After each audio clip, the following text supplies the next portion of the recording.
episode 348. It's official, Vince McMahon is back on the WWE Board of Directors. Also, I will be discussing WWE Friday Night Smackdown, AEW Rampage, and Battle of the Belts 5. Right here, right now, 360 Wrestling Fanatic.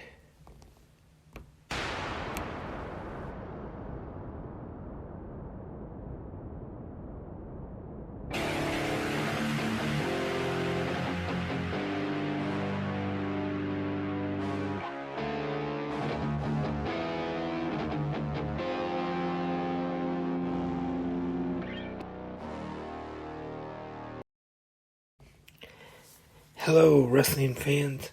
Welcome to a new episode of 360 Wrestling Fanatic. I am your host, Lance Brock. Thank you for tuning in tonight, right here on Spreaker or wherever you can listen to podcasts.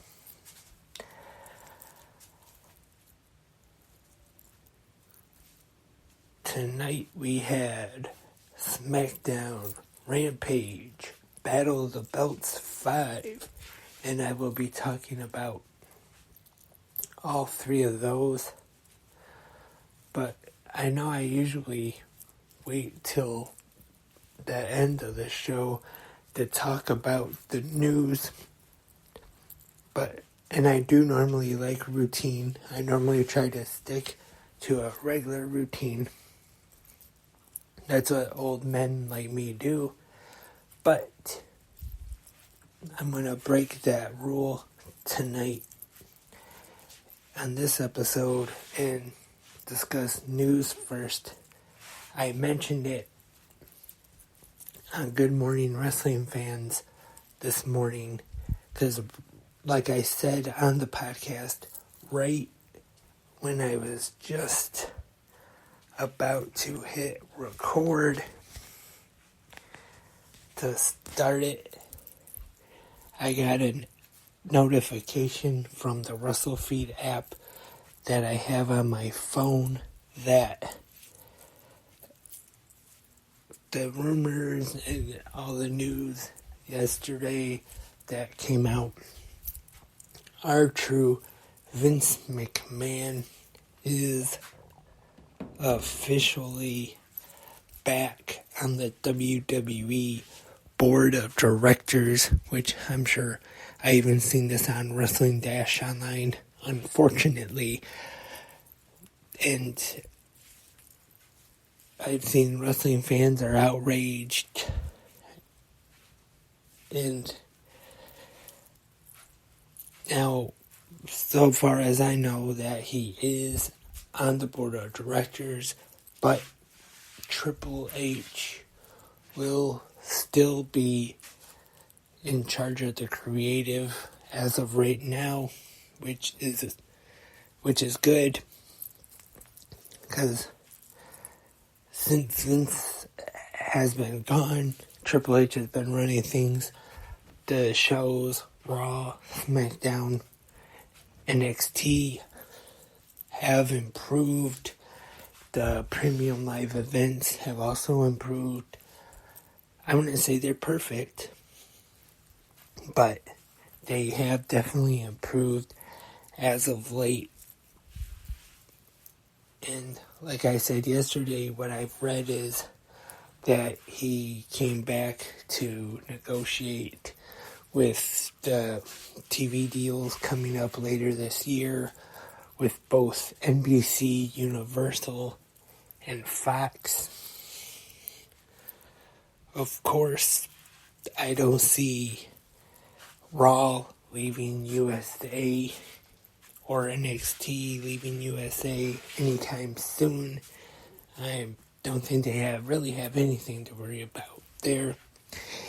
But Fox, on the other hand, I wouldn't say that's as safe as a bet. I'm not saying that it looks like Fox is going to decide they don't want Smackdown anymore or anything, but I just don't think it's as safe as a bet as them staying on USA. But who knows? And there are the rumors also of Vince maybe wanting to sell, and there's some companies being discussed, NBC, Universal being discussed, which makes sense with USA airing Raw, and they might want to buy it. And in Denver, I believe, is the other one who owns UFC, and another one is also, I don't remember the name of the company, but it's Saudi Arabia, what they go through to bring the shows like Crown Jewel over there. Who knows if that would actually happen, but that's been discussed today. And I even remember a few years ago, nothing came from it, obviously, but there was even rumors about Disney being interested in buying WWE, but I think those rumors just mainly got started at the time Disney was buying everything. They got Star Wars, Marvel, The Simpsons, and I'm sure other things too, but I don't see that happening anytime soon. But like I said, if there is a sale, I could see NBC Universal maybe putting in a bid to buy it, or Comcast, I should say, because Comcast, Xfinity, whichever it's called these days, is the parent company. Or, like they said that in Denver, don't know too much about them, who owns UFC.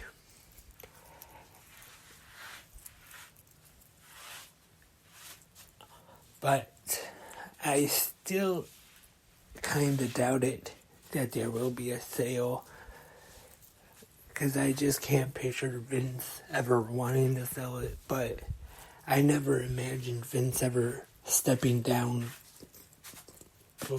But of course, nothing like what happened last year has happened before. So, but it's pro wrestling, so never say never. And I just wanted to talk about that real quick.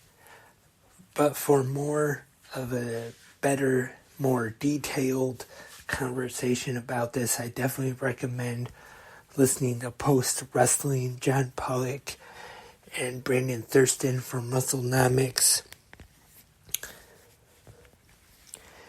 Actually did a very good podcast about this afternoon. You can listen to the audio or watch the video on Post Wrestling's YouTube.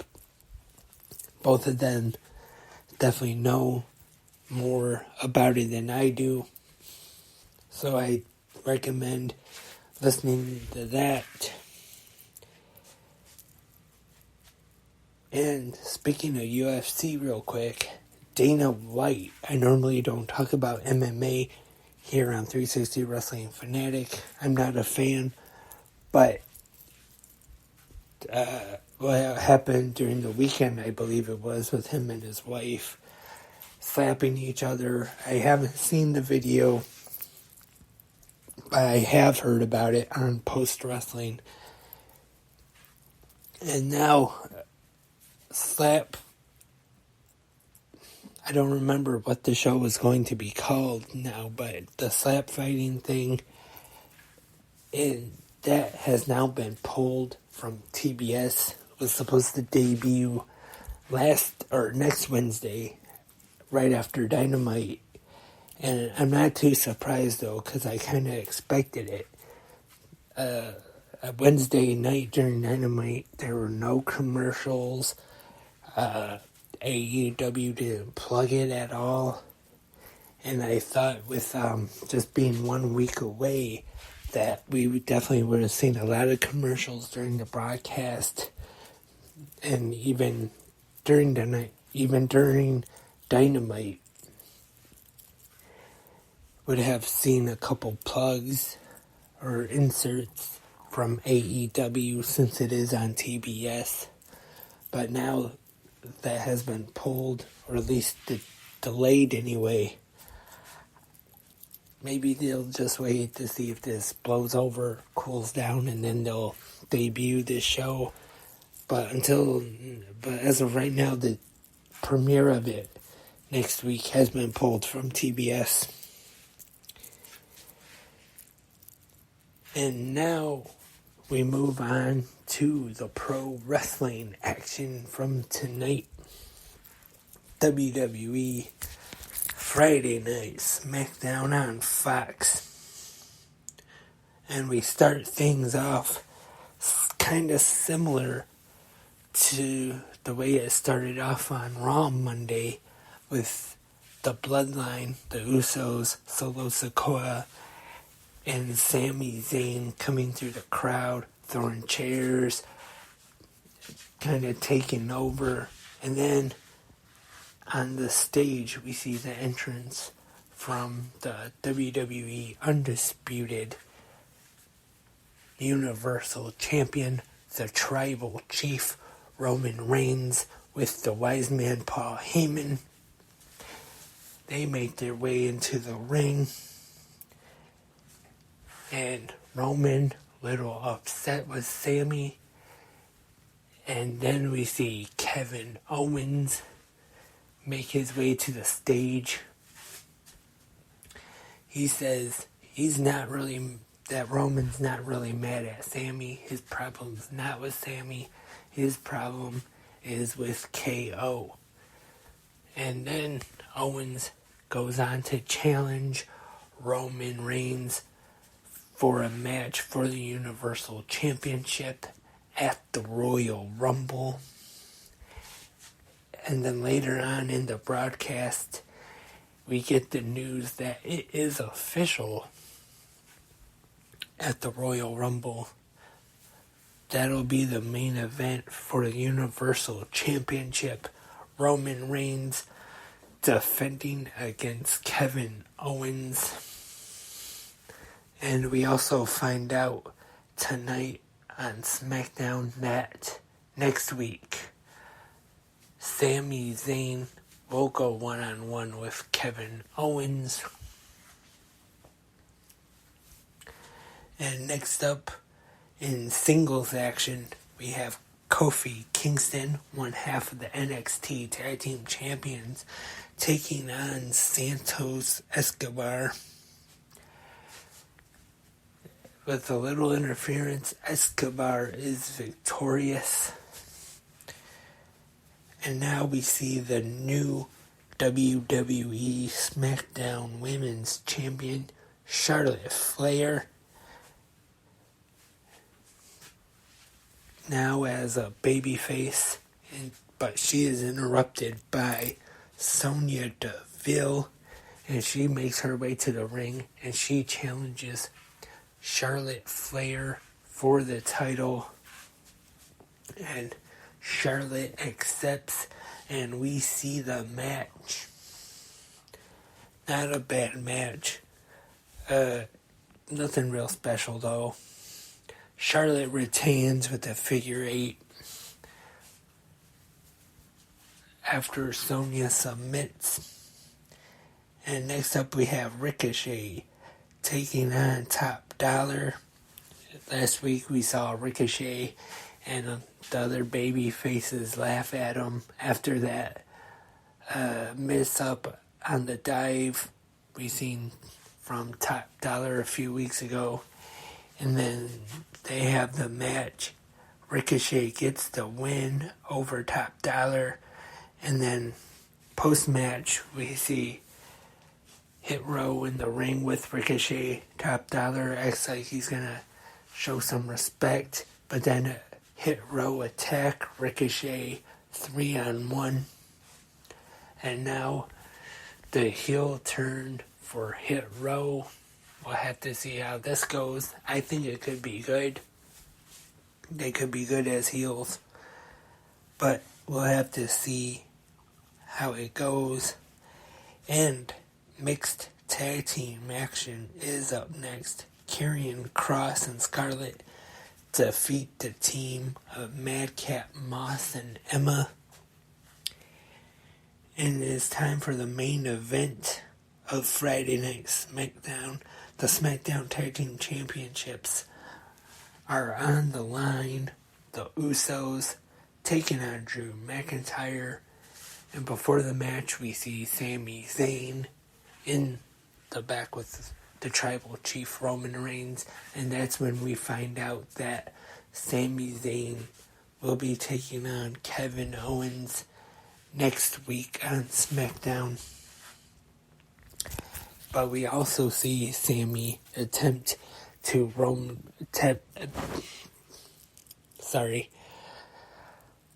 We see Sami Zayn attempt to apologize to Roman Reigns, but Roman says he does not accept Sami's apology. He says because Sami did not deserve that. He did not deserve to be treated like that. And Roman should apologize to him. And then they continue.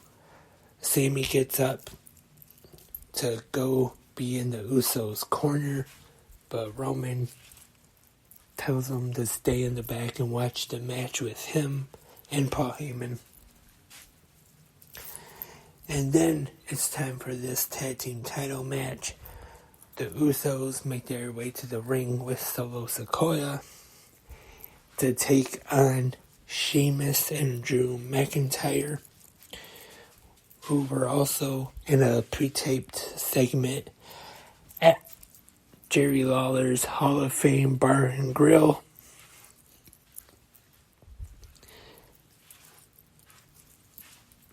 Of course, live in Memphis, Tennessee, Smackdown was tonight. And the main event, pretty good match here.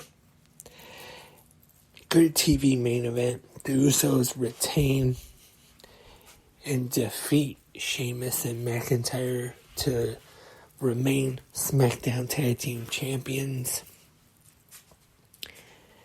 And that was Friday Night Smackdown for tonight. I thought it was actually a pretty good episode.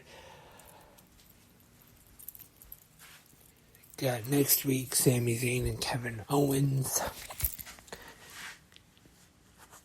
as we get closer to the Royal Rumble. And now let's move over to All Elite Wrestling. First with Rampage from Portland, Oregon. The commentators tonight: Excalibur, Jim Ross, and Chris Jericho. We start things off really wild match, tag team action. Bryan Danielson and Jon Moxley, I guess still representing the Blackpool Combat Club, taking on Top Fight. And this was an awesome match, I thought. Rampage, we always see really good matches, but this one I thought was great. Top Fight definitely impressed me in this one. And Danielson and Moxley get the win. Women's tag team action up next. Dr. Britt Baker, DMD, and the AEW Women's Champion Jamie Hayter taking on the Renegades, Robin and Charlotte. Britt Baker picks up the win by scoring the pin for her team in this one.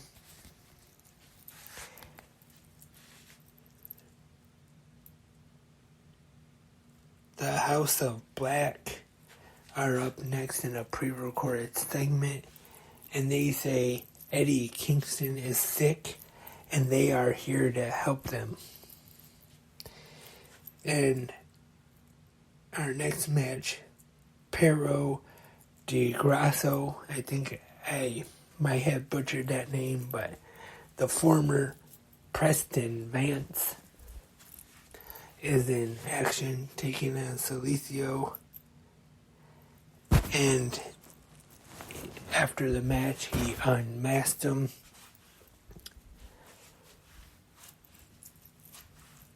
And the main event of Rampage for the AEW TNT Championship. Already Darby Allin defending it only 2 days after winning it from Samoa Joe on Dynamite. And Darby Allin, Mike Bennett here have a pretty good match. Darby successfully retains. And then it is on to AEW Battle of the Belts 5. And we start things off with the AEW Tag Team Championship match. No holds barred. Jay Lethal and Jeff Jarrett, taking on the Acclaimed. This time, though, it is a no-holds-barred match.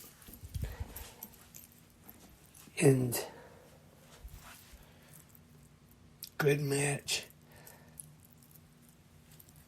Saddam Singh gets involved, takes a guitar shot, and then loses it, attacks the Acclaimed, and even chokeslams referee Mike Posey. And with Mike Posey out, Sanjay Dutt takes off the referee shirt, puts it on, and tries to count the 3 count. But Aubrey Edwards to the rescue again, pulls Sanjay Dutt out of the ring and takes over. And then Daddy Ass Billy Gunn gets involved, and the Acclaim get the victory to retain the AEW World Tag Team Championships once again against Jarrett and Lethal. I thought this was a good way to start off the show. Of course, the Acclaimed was over like Rover, like everywhere they go now. Definitely a smart move to keep the titles on the Acclaimed. Next at Battle of the Belts, the AEW TBS Championship is on the line. Jade Cargill defeating Sky Blue with Jaded to move up Jade's undefeated record to 48-0. But during the match, we see Red Velvet on the stage glaring at Jade. And then after the match, we see Jade put up her middle finger to Red Velvet, but Chris Jericho says she was calling her number 1. I don't know about that, but it looks like they're teasing maybe Red Velvet to be the next challenger for Jade's TBS Championship. Could be. I don't know if that'll be on a Dynamite before then, or if they could hold this off until March 5th at Revolution. In the main event of Battle of the Belts for the AEW All-Atlantic Championship, we have freshly squeezed Orange Cassidy taking on Kip Sabian with the super bad girl Penelope Ford. And this one was quite an entertaining main event. We have Danhausen accompanying Orange Cassidy, and then the Bunny makes her way to the ring. She gets involved, and she's ejected from ringside. But then once the bunny leaves, then we see the Butcher and the Blade arrive on the stage, and Danhausen, he goes right after him. But unfortunately, the 2-on-1 advantage goes for Butcher and the Blade. Doesn't work out too well for Danhausen. And then they go to the ring, go under the ring, get a couple of chairs, have a sit down for a little bit, and then they go to get involved when Orange Cassidy gets thrown out to the floor. But then we see the best friends, Trent Beretta and Chuck Taylor.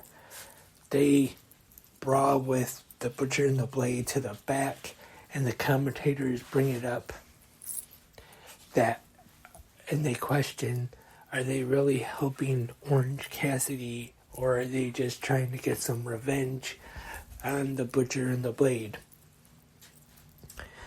In the ring, Kip Sabian hits the orange punch on Orange Cassidy, but only for a 2 count.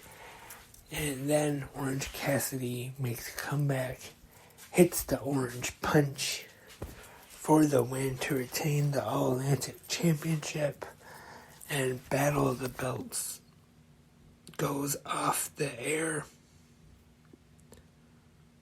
Still, AEW All-Atlantic Champion freshly squeezed Orange Cassidy, and that was Battle of the Belts. It was a good show, don't get me wrong. Solid. But I still kind of think that they do need some improvement on the Battle of the Belts to seem more important, more special, kind of like how WCW made Clash of the Champions. I wouldn't say they were quite as big as the pay-per-views, but they were bigger though. And nothing against, no disrespect towards AEW, but the Battle of the Belts specials that they have done don't really seem that bigger than an episode of Dynamite, maybe even a little less of a deal than a Dynamite, but still good matches. And I'm not sure if I'm too big of a fan of having Battle of the Belts back-to-back with Rampage on the same night. I kind of like it a little better where they would do Rampage live and then right after record Battle of the Belts and then have it on the Saturday after, the night after. And I don't know if it's like TNT's decision, they don't want to fill up or have an extra hour for Battle of the Belts to be on. But it's not that big of a deal though. Well, just more wrestling on a Friday night to watch. And also, again, with the new entrance, I don't know.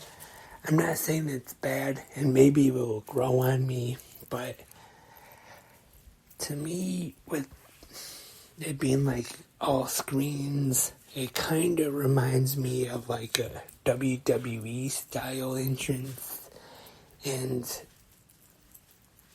I know the tunnels, obviously AEW weren't the first to do it.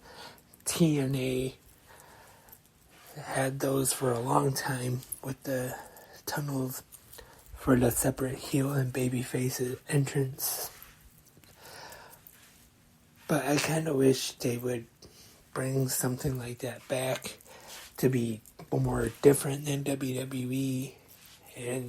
But like I said, maybe the new entrance will grow on me and I'll love it. Who knows?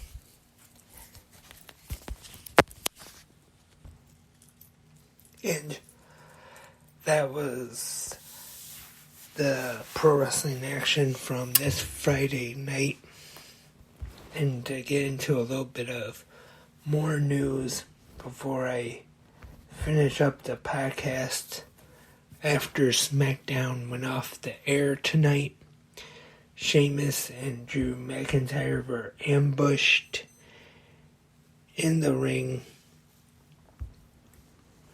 by the Viking Raiders. Eric and Ivar came to the ring and attacked him, sent him into the ring post, and did a double power bomb.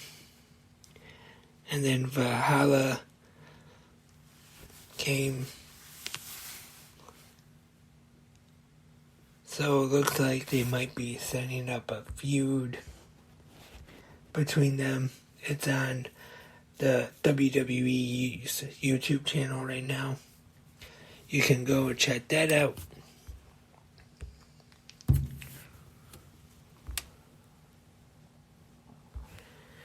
And also reading on ringsidenews.com right now that Eric Bischoff is set to make an in-ring return.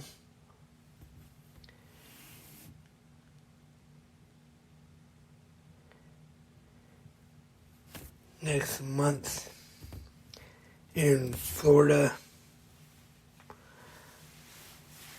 with his son Garrett Bischoff and Wes Briscoe. February 11th. Also, Jerry Briscoe is supposed to be on the show.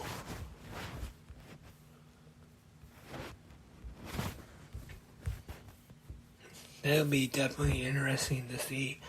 Also, I know next Friday, on Friday the 13th, or actually I think it's the Saturday, the 14th, I believe. I take that back, at Center Stage, just before Impact, before they do their TV tapings, there's going to be an 83 weeks live show with Eric Bischoff and Conrad Thompson. Eric Bischoff making his return to Center Stage since the WCW days, which I'm sure everybody knows.